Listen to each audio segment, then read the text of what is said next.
Gospel atau Injil, yaitu Injil di tempat baru.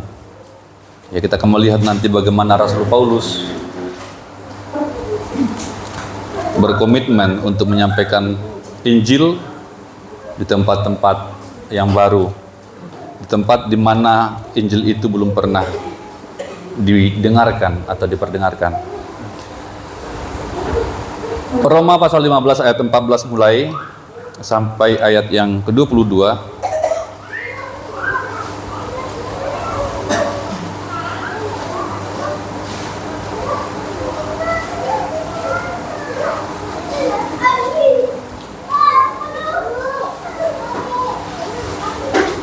Ya, saya bacakan ayat yang genap, saudara bacakan ayat yang ganjil. Roma pasal 15 ayat 14 mulai. Saudara-saudaraku, aku sendiri memang yakin tentang kamu, bahwa kamu juga telah penuh dengan kebaikan dan dengan segala pengetahuan, dan sanggup untuk saling menasihati. Namun aku diselamatkan dengan telah tulis kepadamu untuk untuk menjadi pelayan Kristus Yesus bagi bangsa-bangsa lain, sebagai imam dalam pemberitaan Injil Allah, supaya bangsa-bangsa lain dapat diterima oleh Allah sebagai persembahan yang berkenan kepadanya, yang disucikan oleh Roh Kudus.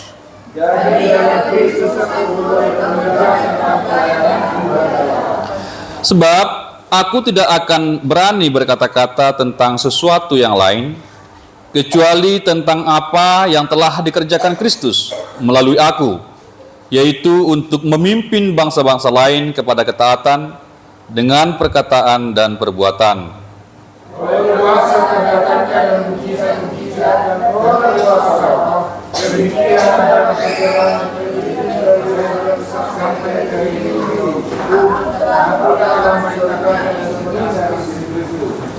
Dalam pemberitaan itu, aku menganggap sebagai kehormatanku bahwa aku tidak melakukannya di tempat-tempat di mana nama Kristus telah dikenal orang, supaya aku jangan membangun di atas dasar yang telah diletakkan orang lain.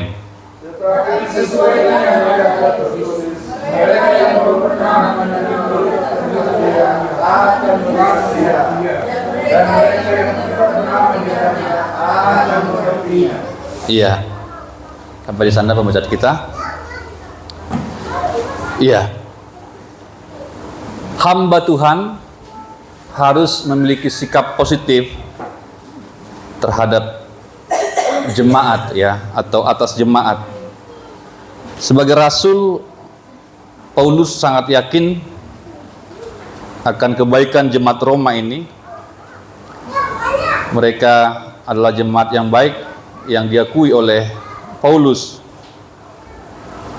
Di sini kita melihat hamba Tuhan besar ini memiliki sikap yang sangat baik, yang sangat positif terhadap jemaat yang dilayaninya. Mereka adalah jemaat yang baik, dia katakan. Mereka adalah jemaat yang berpengetahuan di dalam segala sesuatu. Mereka adalah jemaat yang sanggup untuk saling menasihati. Hal-hal ini Bapak Ibu bisa merupakan fakta yang telah terjadi di dalam jemaat Roma, atau juga bisa merupakan harapan dari seorang rasul, harapan dari seorang hamba Tuhan. Ini juga bisa merupakan pujian. Pujian rasul ini tentu sangat menyenangkan atau menyukakan hati jemaat. Ya, di mana-mana ya, ketika kita mendapat pujian itu sesuatu yang menyenangkan. Nah, sebaliknya, ketika kita mendapatkan teguran atau kritik, itu sesuatu yang tidak mengenakan.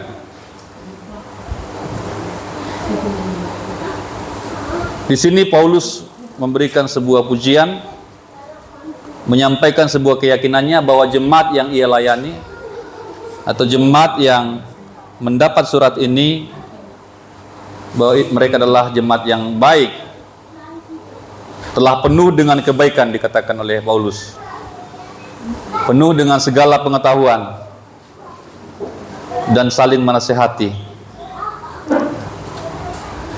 Dan ini juga menjadi harapan kami sebagai hamba Tuhan, supaya jemaat itu menjadi jemaat yang baik, menjadi jemaat yang cerdas, yang berpengetahuan, mengetahui tertib hidup dalam kekristenan, mengetahui apa yang Tuhan mau dalam hidupnya, mengetahui kehendak Allah yang sempurna.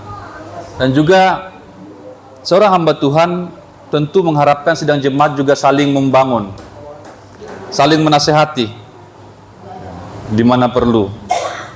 Karena sebagai komunitas kita adalah komunitas yang saling membangun. Kita sudah mendengarkan pada kesempatan yang lampau, bukan mencari-cari kesalahan, bukan mencari-cari kelemahan, tetapi justru yang kuat itu seharusnya menopang yang lemah, seperti yang kita telah dengarkan pada ayat sebelumnya, ayat 13.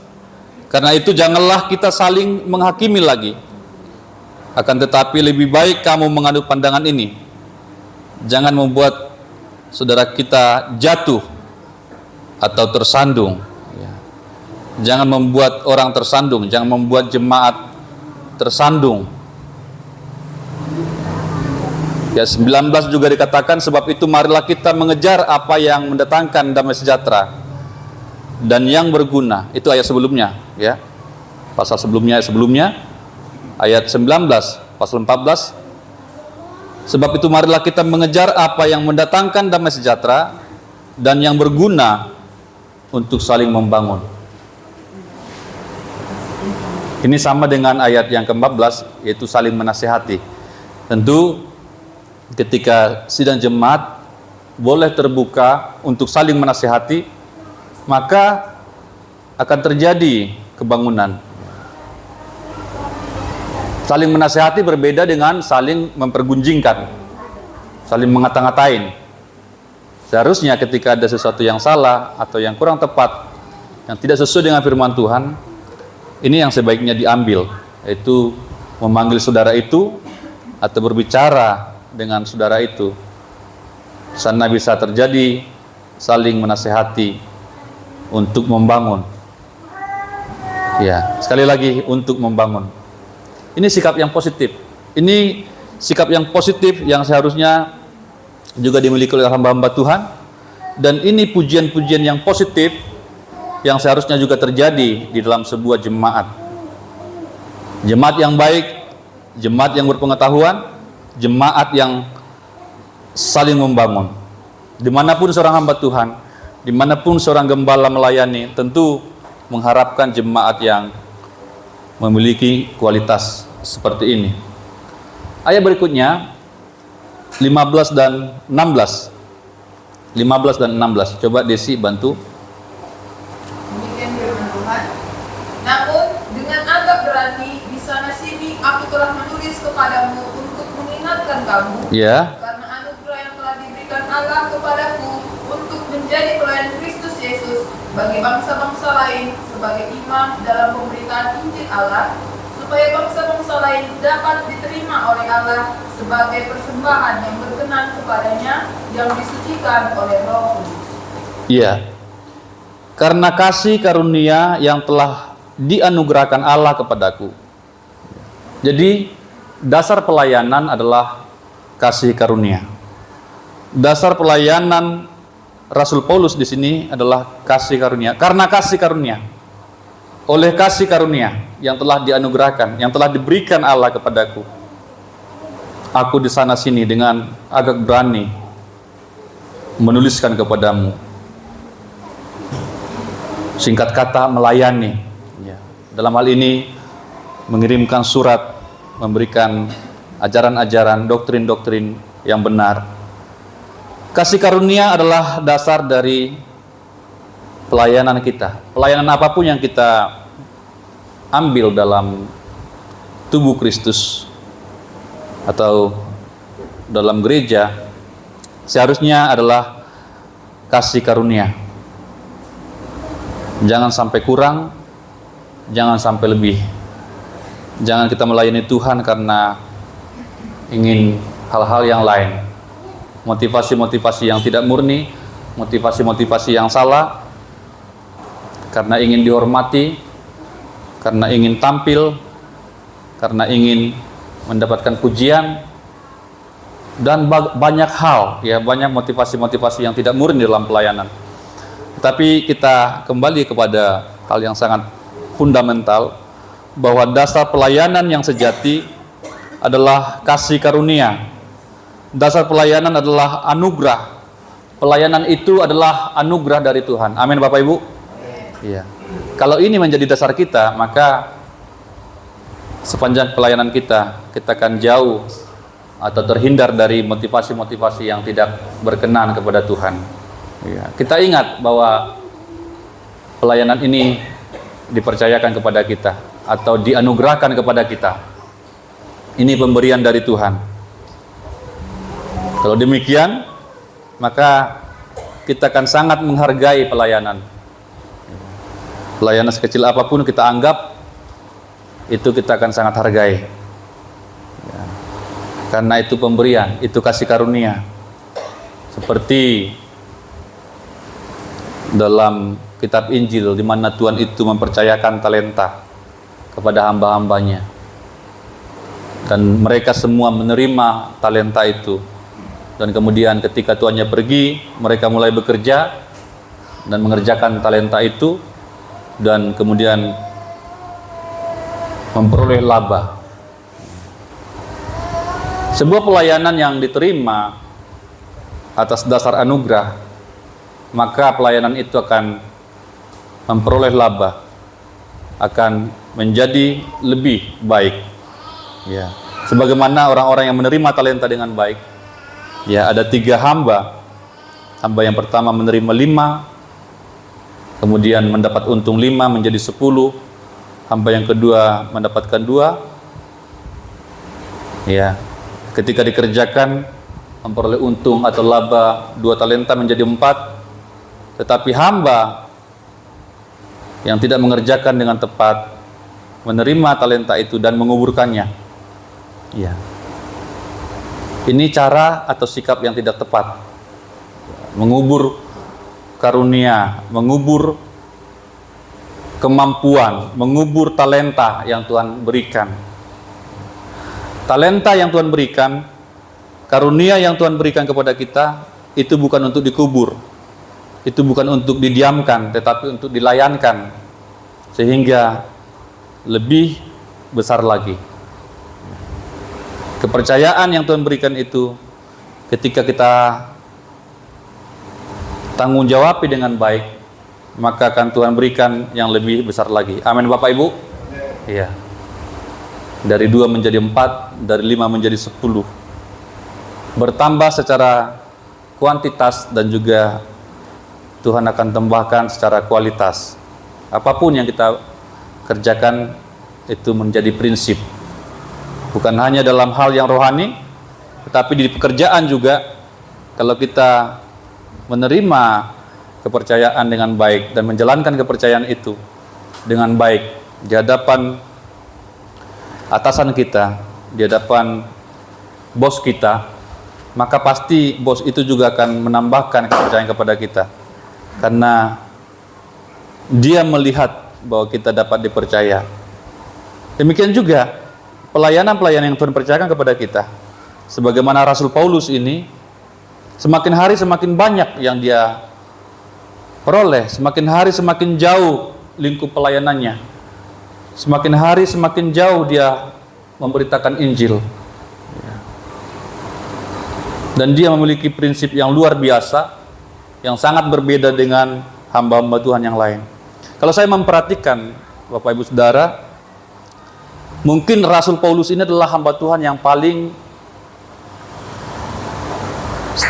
strategis. Artinya dia memiliki strategi dalam pelayanan. Dia memiliki siasat di dalam pelayanan. Dia tidak sembarangan melayani. Dan dia punya target-target tertentu. Saya berikan beberapa hal di sini ya, yang saya ambil kesimpulan ya dari bacaan kita. Status Paulus jelas, dia dikatakan sebagai pelayan Yesus Kristus. Jelas statusnya. Saya adalah pelayan Yesus Kristus. Itu sudah kita pelajari dari pasal-pasal pertama surat Roma ini. Ya, dia adalah pelayan Yesus Kristus. Dia adalah doulos dari Yesus Kristus. Dia adalah hamba bagi Yesus Kristus. Jadi jelas tuannya, jelas predikatnya siapa. Itu statusnya. Kemudian yang sangat menarik perhatian saya, targetnya adalah non-Yahudi. Targetnya adalah non-Yahudi, orang yang bukan umat Tuhan. Dan memang ini pun diberikan kepada Rasul Paulus sendiri. Tuhan sendiri yang memberikan tugas ini kepada Rasul Paulus, agar dia melayani kepada bangsa-bangsa lain, kepada umat non-Yahudi atau non-Israel. Ya, jelas targetnya. Dan kemudian jelas tujuannya. Tujuannya jelas, yaitu supaya jemaat menjadi persembahan yang diterima oleh Allah.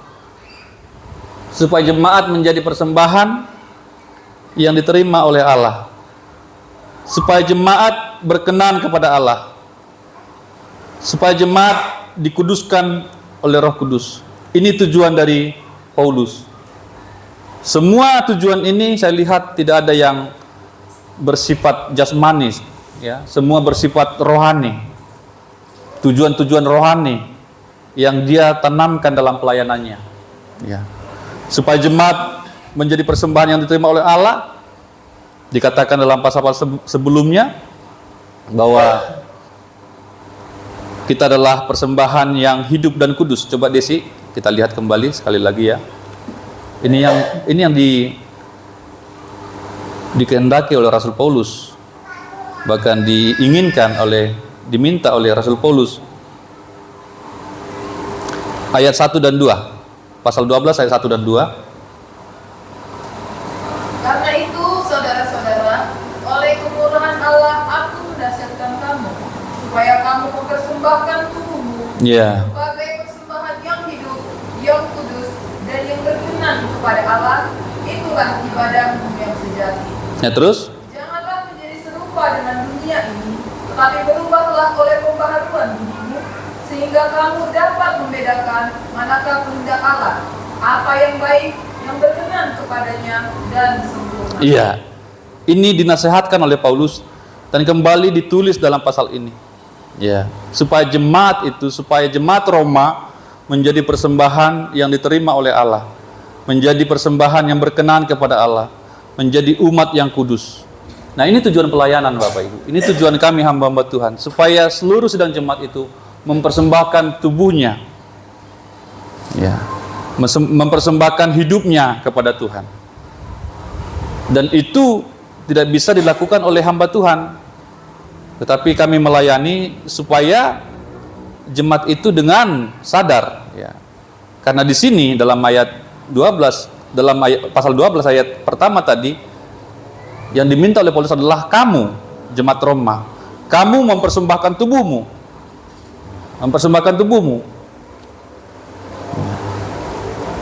Sebagai persembahan yang hidup, yang kudus, dan yang berkenan kepada Allah. Artinya, masing-masing jemaat itu datang kepada Tuhan, menghadap Tuhan, dan membawa hidupnya sebagai persembahan. Setiap hari, setiap saat, setiap sadar, kita membawa hidup kita sebagai persembahan di hadapan Tuhan. Persembahan yang kudus, persembahan yang berkenan. Ya. Kami hanya melayani saja, kami hanya menuntun saja, membimbing saja, supaya pada akhirnya sidang jemaat sendiri datang kepada Tuhan, mempersembahkan hidupnya kepada Tuhan. Ya. Ini tujuan pelayanan. Ya, ini juga menjadi dasar kami untuk melayani Tuhan. Kemudian dia mengatakan bahwa kehormatannya, ya, bahwa dia melayani di tempat yang baru.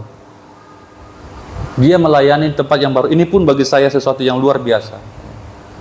Jadi Paulus ini hanya melayani jiwa-jiwa yang belum mengenal Tuhan, jiwa-jiwa yang belum pernah mendengarkan Injil, jiwa-jiwa yang belum menerima Kristus sebagai Tuhan dan Juru Selamatnya. Ya, katakan tadi, yang belum pernah menerima Kristus, belum pernah melihat Kristus, yang belum pernah mendengar tentang Kristus, belum mengerti, belum mengenal Tuhan. Jadi jelas sekali, ini menjadi kehormatan bagi dia kalau dia bisa sebagai orang yang pertama memperdengarkan tentang Injil, memperkenalkan Kristus kepada seseorang. Itu menjadi kehormatan Rasul Paulus. Itu menjadi kehormatan Rasul Paulus. Ayat 20 tadi, coba sekali ya, ayat 20. Dalam pemberitaan itu, aku menganggap sebagai kehormatanku Iya. bahwa aku tidak melakukannya di tempat-tempat di mana nama Kristus telah dikenal orang, Iya. supaya aku jangan membangun di atas dasar yang telah diletakkan orang lain. Iya, ini luar biasa Bapak Ibu ya. Jadi contohnya di Batam sudah ada hamba Tuhan atau orang sudah mengenal Kristus, maka dia tidak ke Batam lagi, dia mungkin ke Tanjung Pinang. Kalau di Tanjung Pinang sudah mendengarkan tentang Kristus, dia cari lagi tempat lain, dia ke Karimun. Sehingga Injil itu menyebar luar biasa dan cepat. Ya. Dia tidak mau menyampaikan firman Tuhan atau menginjil di tempat di mana sudah ada Injil. Itu yang menyebabkan Injil itu menyebar dengan cepat. Itu yang saya katakan tadi, bahwa Rasul ini memiliki sebuah siasat yang sangat hebat, luar biasa. Mengapa demikian? Karena pada saat itu jemaat mula-mula, ya, ketika sudah terjadi sebuah persekutuan orang-orang Kristen di sebuah tempat, maka jemaat ini akan menyebar juga, ya, menyampaikan Injil kepada tetangga-tetangganya. Artinya sudah ada api di sana, ya, untuk menyebarkan firman Tuhan. Sehingga dia berpikir, ya cukup jemaat yang di sana saja untuk menyampaikan firman Tuhan. Dan dia mencari ladang baru, dia merintis gereja baru, dia merintis pelayanan yang baru. Ini yang dahsyat luar biasa. Ada banyak tantangan yang dihadapi, tetapi Rasul yang luar biasa ini tetap teguh. Bahkan kalau kita lihat Bapak Ibu dengan kasusnya, ya, dia pun memiliki sebuah strategi yang luar biasa. Sebenarnya pada awal-awal kasus Rasul Paulus, di mana dia ditangkap itu, sebenarnya sudah mau dilepaskan, ya.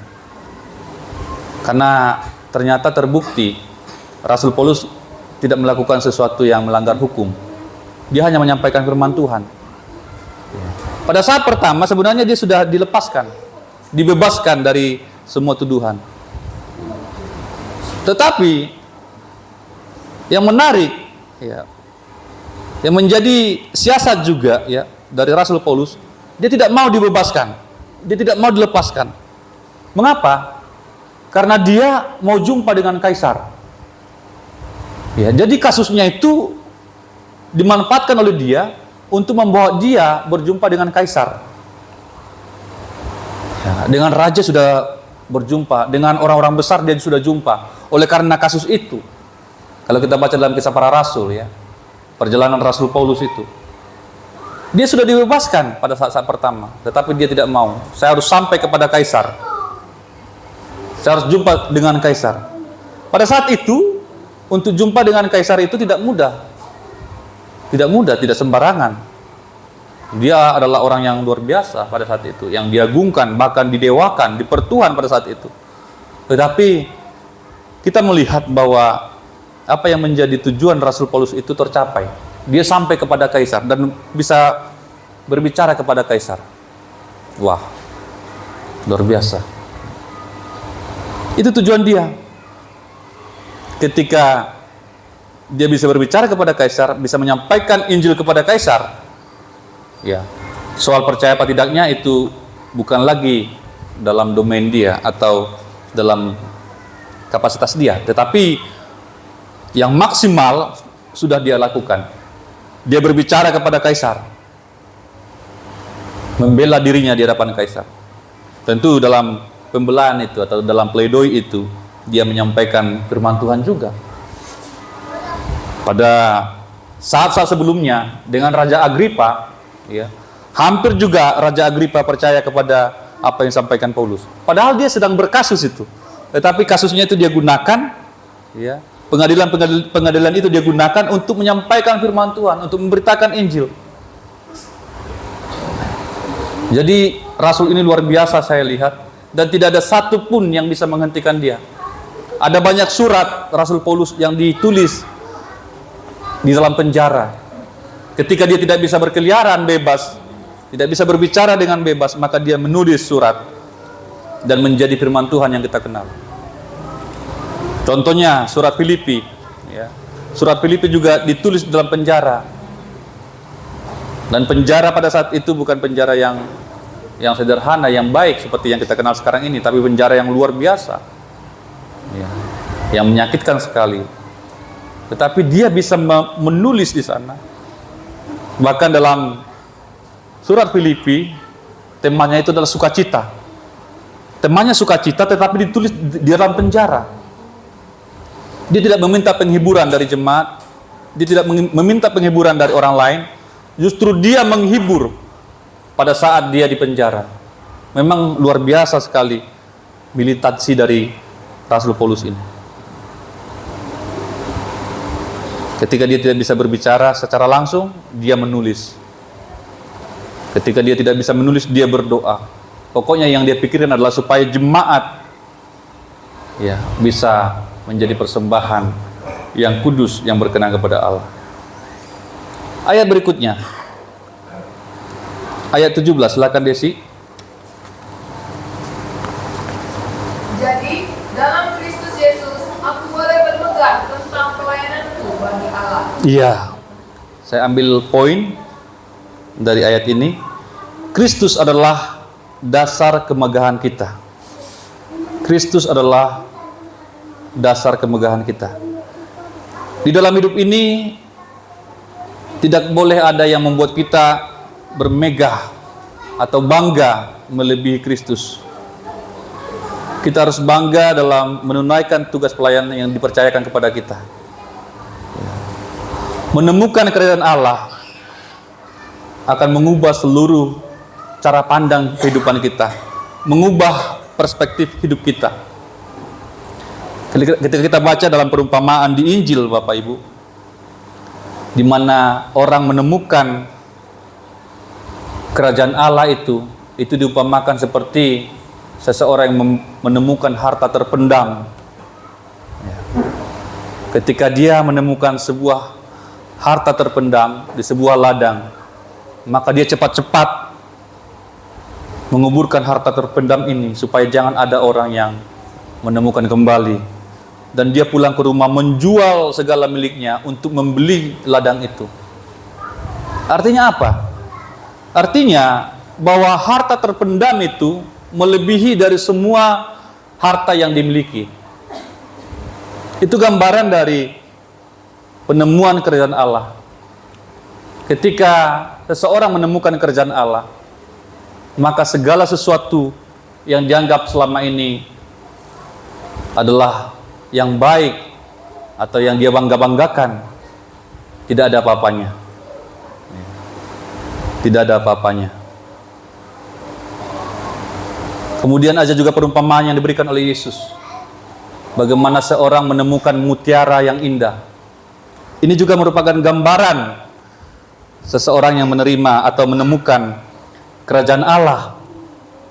Ketika dia mencari mutiara dan dia menemukan mutiara yang indah, mutiara yang asli yang dia cari-cari selama ini, maka dia pun melakukan hal yang sama, menjual semua miliknya untuk dapat membeli mutiara yang indah itu. Artinya sama, bahwa segala miliknya selama ini lebih rendah nilainya daripada mutiara yang dia mau beli. Tidak mungkin seseorang menjual semua miliknya untuk membeli sesuatu yang baru, kalau yang baru ini tidak bernilai atau kurang nilainya daripada apa yang dia miliki, apa yang dia kumpulkan selama ini. Di sini Bapak Ibu, semestinya paradigma kita atau perspektif kita harus berubah ketika kita sungguh-sungguh menemukan kerajaan Allah. Ini yang terjadi pada orang-orang di dalam Alkitab. Ketika mereka menemukan Kristus, ketika mereka menemukan Tuhan, mereka berubah. Mereka berubah. Ini juga yang disampaikan oleh Paulus.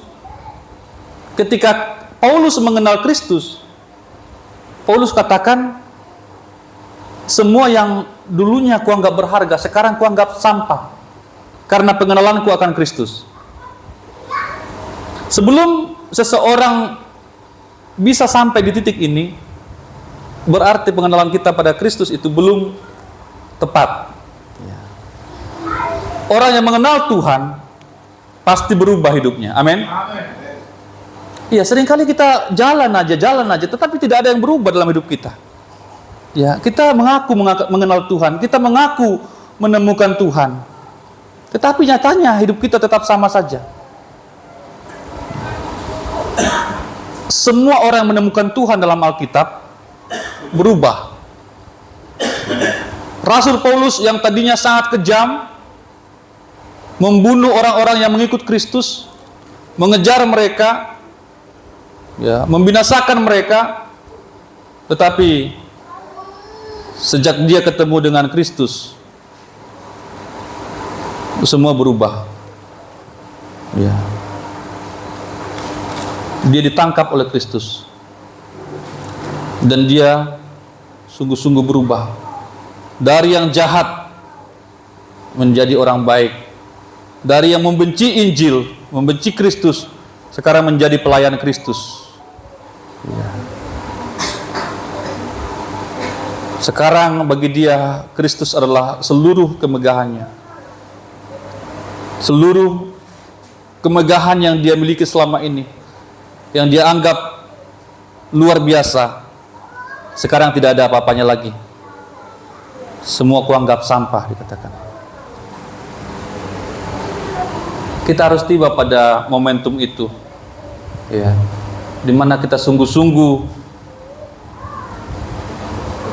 memprioritaskan Tuhan, menempatkan Tuhan yang utama dalam kehidupan kita. Kristus adalah inti dari kerajaan Allah. Kristus adalah harta yang paling berharga. Saya catat di sini, orang yang menemukan kerajaan Allah menjual semua miliknya untuk mendapatkannya. Artinya, jika semua hal yang harus kita tukarkan dengan kerajaan Allah itu adalah pantas. Jika Tuhan meminta semua, ya, dari hidup kita untuk mendapatkan apa yang Tuhan tawarkan itu, maka itu pun akan impas, bahkan lebih besar apa yang kita peroleh dari Tuhan. Saya selalu yakin Bapak Ibu bahwa perintah Tuhan atau apa yang Tuhan minta dari kita, Tuhan tidak pernah menipu kita. Amin Bapak Ibu. Tuhan tidak pernah menipu kita, Tuhan tidak pernah membuat kita rugi, Tuhan tidak pernah memerintahkan kita supaya kita celaka, Tuhan tidak pernah meminta apapun dari kita untuk membuat kita kehilangan segalanya. Justru ketika Tuhan meminta itu hanya untuk menguji kita. Bagaimana Musa yang sudah berada di istana, yang punya kans untuk menjadi bangsawan, untuk menjadi pemimpin di Firaun. Ya, tetapi ketika dia bertemu dengan Kristus, bertemu dengan Tuhan, maka dia meninggalkan istana dan dia memilih untuk menderita bersama dengan umat Israel. Padahal jelas di Mesir dia adalah calon pangeran, dia adalah pangeran, calon raja, karena dia sudah diambil oleh putri Firaun. Dia menjadi keluarga kerajaan sekarang, tetapi dia meninggalkan semua itu, kemewahan itu. Dia meninggalkan semua masa depan yang indah itu. Dia memilih untuk bersama dengan umat Tuhan di padang gurun menderita, tetapi dia tahu apa yang menjadi upahnya di depan. Ya. Dia tahu juga apa yang dia nikmati di Mesir itu semua karena dosa. Itu kenikmatan-kenikmatan sementara karena dosa. Itu bisa kita baca dalam kitab Ibrani. Abraham juga demikian. Ketika Tuhan memanggil Abraham, dia meninggalkan semuanya. Padahal perintah Tuhan, kalau kita lihat dan kita baca, belum terlalu jelas. Abraham, berangkat, pergilah ke tempat yang akan kutunjukkan kepadamu. Artinya belum ada sebuah tempat yang ditunjuk oleh Tuhan, tetapi hanya perintah supaya dia berangkat dari tempat asalnya. Dan dia turuti. Dia turuti perintah Tuhan. Dan Tuhan menuntun dia. Dan kemudian Abraham sangat diberkati oleh Tuhan. Abraham menjadi seorang tokoh yang sangat terkenal, yang menjadi nenek moyang dari 3 agama besar di dunia. Karena ketaatannya kepada Tuhan, karena perjumpaannya dengan Tuhan, dia menjadi nenek moyang bagi Yudaism atau agama Yahudi. Dia nenek moyang juga bagi Islam. Dia juga menjadi nenek moyang bagi kita, orang Kristen. 3 agama besar di dunia berbapakan Abraham. Berkatnya luar biasa. Karena dia mengenal Tuhan, dia berjumpa dengan Tuhan, dia meninggalkan semua. Saya sedih dengan penyampaian dari hamba-hamba Tuhan, di mana terkesan kekristenan itu sekarang itu menjadi murahan sekali. Ya, kekristenan itu ditawarkan seperti menjadi murahan sekali, sehingga tidak banyak lagi umat Tuhan yang memiliki militansi yang baik. Ya. Umat Tuhan menjadi umat yang loyo, yang cepat-cepat menyerah, cepat-cepat merajuk, cepat-cepat meninggalkan Tuhan, cepat-cepat meninggalkan pelayanan, hanya gara-gara hal-hal yang sepele, hal-hal yang tidak jelas. Ya. Firman Tuhan tidak bisa kita rubah, Bapak Ibu. Kita harus menjadi umat yang tangguh. Kita harus menjadi umat yang militan, yang berani menanggung sengsara, yang berani membayar harga. Setelah semua harga yang telah Tuhan berikan bagi kita, semua telah Tuhan sediakan bagi kita, dan semua keselamatan kita, hidup kekal kita sudah dibereskan oleh Tuhan. Iya, itu kita terima, oke, sebagai anugerah.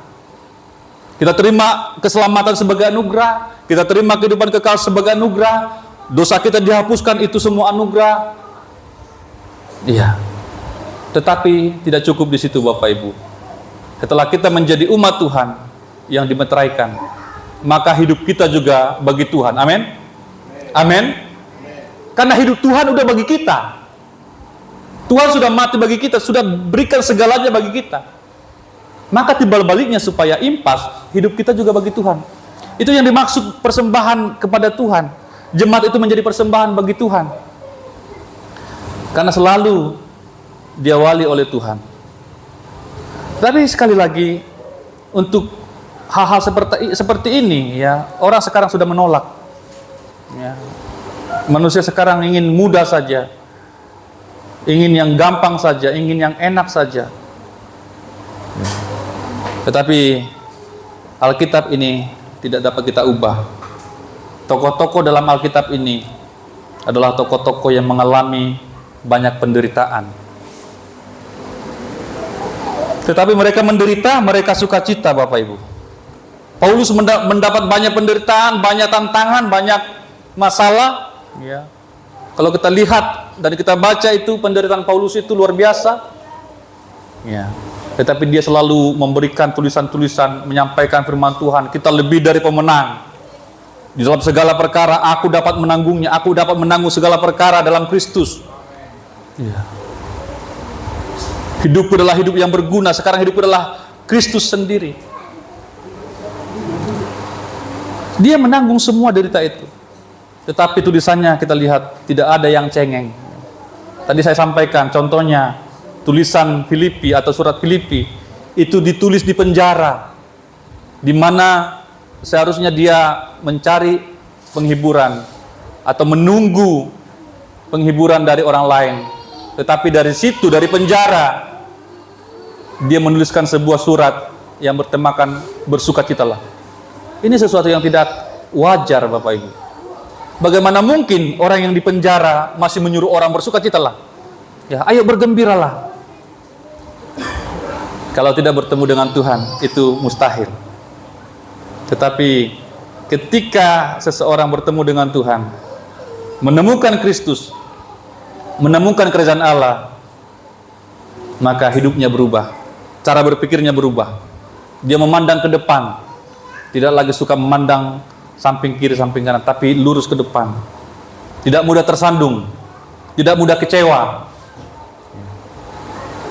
Surat Ibrani katakan, jika kita memandang kepada Kristus, maka kita tidak tersandung. Amin. Mengapa kita gampang tersandung?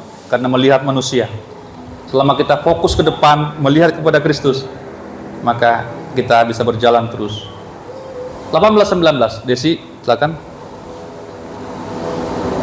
Sebab aku tidak akan berani berkata-kata tentang sesuatu yang lain, kecuali tentang apa yang telah dikerjakan Kristus melalui aku.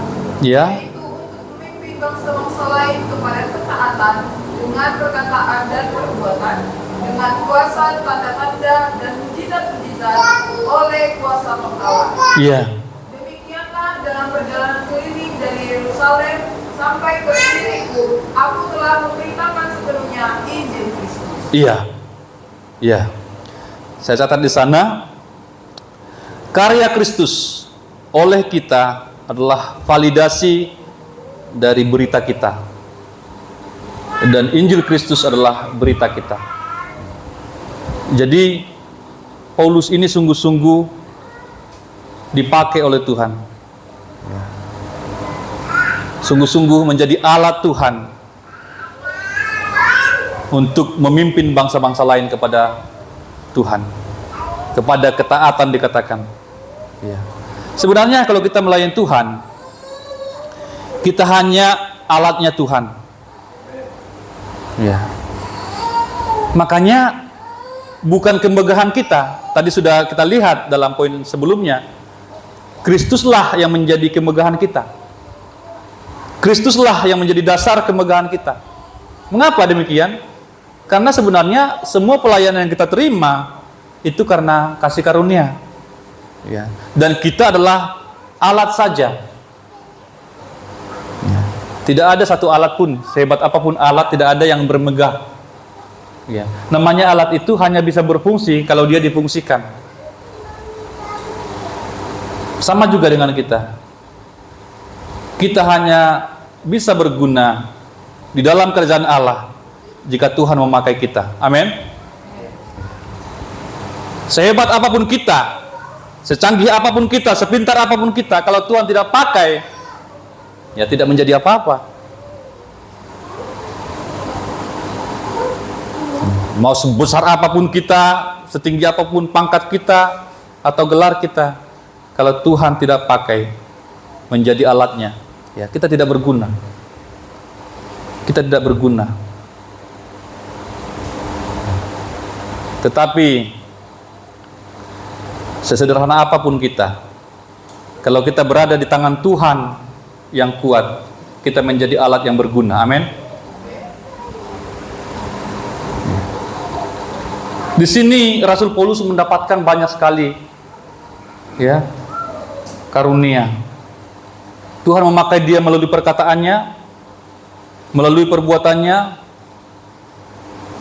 Ada tanda-tanda, ada mujizat-mujizat, semuanya melalui Roh Kudus.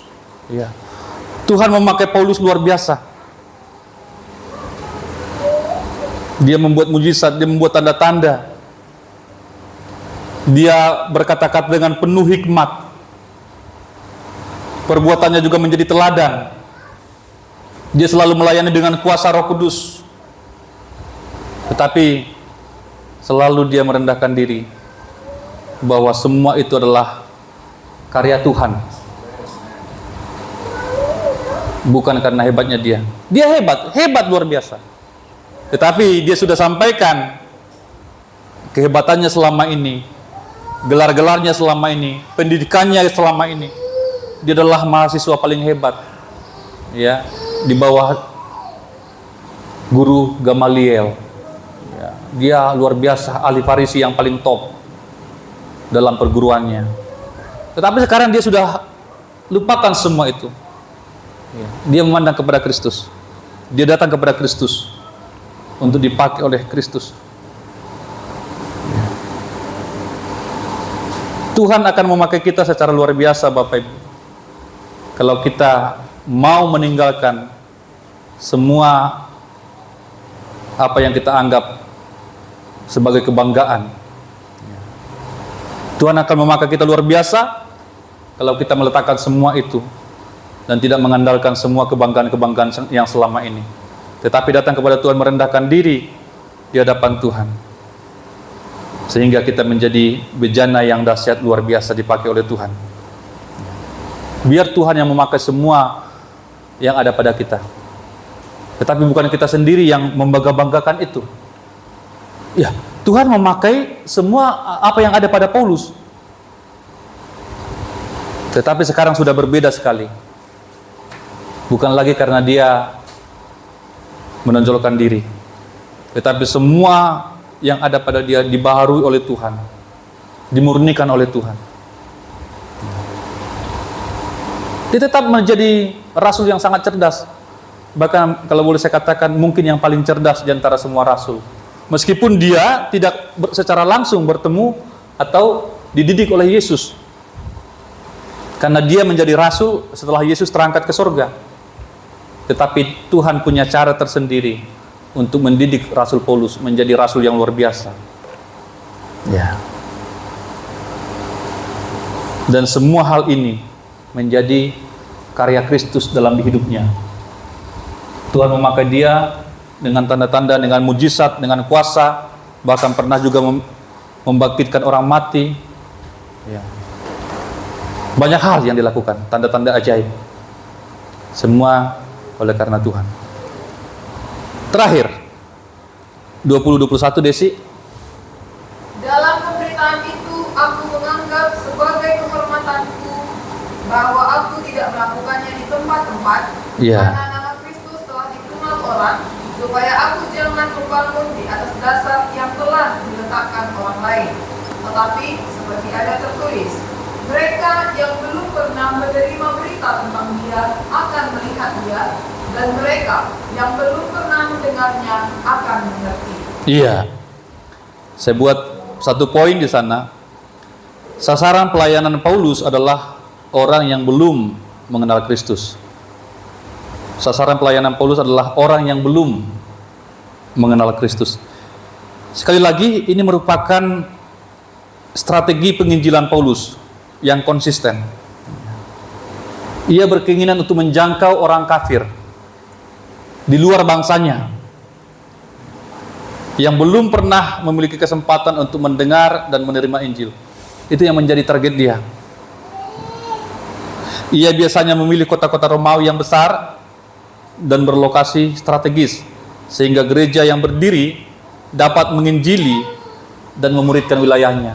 Itu yang saya sampaikan tadi, ketika sudah ada gereja berdiri di sebuah tempat, maka dia akan mendidik gereja ini supaya gereja ini menjadi gereja misi yang bisa menyampaikan firman Tuhan bagi sekelilingnya. Dan nanti dari sini dia pergi ke tempat lain lagi. Dia buka lagi di sana sebuah gereja. Dan dia didik semua di situ, ya. Umat itu dia didik menjadi pelayan-pelayan yang hebat, menjadi penginjil-penginjil yang hebat. Setelah sudah jadi, dia pergi lagi. Itu luar biasa.